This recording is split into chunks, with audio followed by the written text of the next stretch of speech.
what's going on in the world is not okay and it's not normal. I don't even need to list the things that are incredibly overwhelming and understandably might be making you feel hopeless and helpless. Like, I'm just one person. What can I do to interrupt all these horrible things that are going on in the world that I hate or I don't like that are happening? And all these feelings are completely understandable. It would actually be pretty strange if you didn't feel overwhelmed when the world feels like it's on fire right now, much of the time. And I just want to say, everything that you're feeling is not in your head. You are not to blame, and you are not the problem that you feel like things are not okay, because they're not. And at the same time, this sense of hopelessness or helplessness reinforces itself, making you feel more and more helpless and hopeless as you feel less and less empowered to do anything to stop the horrible things that you see happening around you in the world. And if you relate to this feeling, it could be a sign that your nervous system and body are actually in what we call the freeze state. So in the face of danger, we're going to feel like we're going to fight or run away, that fight or flight, to protect ourselves. But when threats to our safety are long-standing and we can't get away from them, we shut down and we enter what is called the freeze state. In the freeze state, you're going to feel like you have no energy. This could be, when you wake up, no matter how much you sleep, you feel tired. It could also be you don't even have the energy to do, simple tasks like brushing your teeth or taking a shower. You might feel depressed in the freeze state. And since you're feeling hopeless and helpless, you probably are feeling kind of depressed. And sadly, sometimes with depression, you're having really unkind thoughts to yourself, which only make things worse. Or you're even thinking about how maybe things would just be better if you weren't here anymore. That you're just having some pretty hopeless thoughts about no longer wanting to be here and be alive, feeling like your life doesn't matter. You could also be isolating from other people, not making plans to see people, not leaving your house. You could feel numb. And then when we feel numb, we tend to not feel present in our bodies. Sometimes we don't even feel real. When we're really in that freeze state, we might feel like my life isn't real or I'm not real. This isn't really happening. It doesn't really matter. And, when we're feeling not real, not present, when we're feeling numb, we might even do things that reinforce that sense of being numb, isolating from other people, scrolling too much on social media, consuming too much content, eating too much junk food, drinking alcohol, abusing, substances, like drugs to make us feel more numb. And it becomes a super vicious cycle where you feel more and more helpless and hopeless. And all of this can lead to a sense of political apathy. Like, I'm just one person, what can I do? I can't do anything, and therefore I still feel hopeless and helpless. Keeps going. It's such an awful cycle to be in. And my complete empathy if you're there. Again, it makes sense, it's understandable, it's not all in your head, it's about your nervous system and your body. But to reclaim a sense of hopefulness, we need you to thaw out. We need you to come back to a sense of presence and realness in your life. And it can be as simple as taking some deep breaths into your belly, which sends the message to your brain that you're no longer in danger, that you're literally safe in this actual moment, so you can start to think more clearly.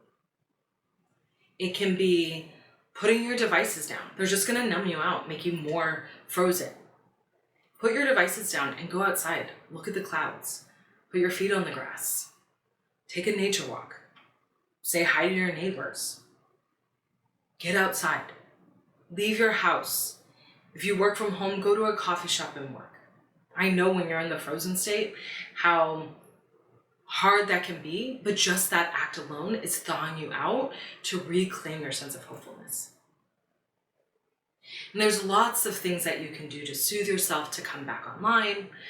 And unfortunately, we forget what soothes us, we forget what calms us down when we're in frozen states or fight flight actually as well. And so I created a free self-soothing guide for you that you can download with the link in the description, just to help you remember what helps soothe you when you're feeling really shut down.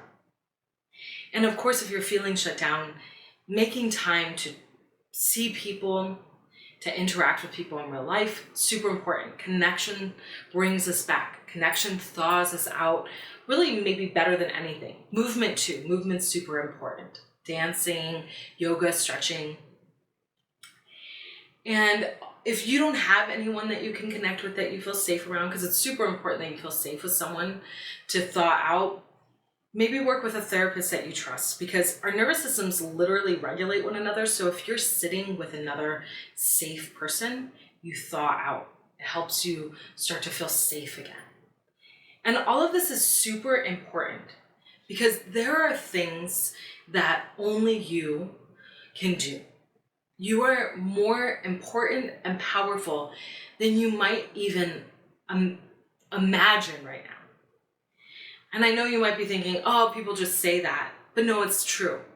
I want you to think for a moment how no one else in the whole world, literally, has your unique perspective, your unique experiences, with your combination of gifts, talents, and insights, and passions. It's only you. Even if you have siblings, they had different experiences of your family growing up. They have different experiences. Sometimes it even feels like we grew up in separate homes. There's no one else in the world who can contribute the way you can. And when you start to thaw out and come back from this frozen state, which isn't your fault, it totally makes sense, and we need you to thaw out. When you come back online, you start to realize to yourself, to your body, you start to realize just how powerful you are, that you have unique things to contribute to enact the change that's important to you. So if there are things right now that are making you feel helpless and hopeless in the world, when you unfreeze yourself, when you thaw out, you start to see your role in enacting that positive change. Truly, the world needs you. We need you to get unfrozen. This is the most important work you can do to influence the positive change you want to see in the world. This is the first step. And I know how overwhelming all of this feels and can sound, but it starts, again, simple breath, looking at the clouds, putting your device down, being around people. It's that simple at first. And then you can figure out where you're supposed to influence change, how you're supposed to contribute. Don't worry about that right now. I hope this video is starting to make you feel a little bit more hopeful that it is possible to reclaim a sense of empowerment, hope for the world. And I just want to say that your hopeful part just needs to be 1% bigger than your helpless part right now. Literally, it just needs to be 1% bigger. So do whatever you need to feed that hopeful part. Do whatever makes you feel inspired, hopeful, positive, whether that's watching a movie that's inspiring, watching a sunset, whatever you need to do, we need that hopeful part just 1% bigger. And then work on unfreezing yourself. That self-soothing guide can help you. And it will be amazing how empowered you feel on the other side of this to direct the change you want to see. I am sending you so much love and empathy, and I am totally here to support you. Please leave me a comment if you want extra support. And until the next video, I'm sending you so much love. Bye.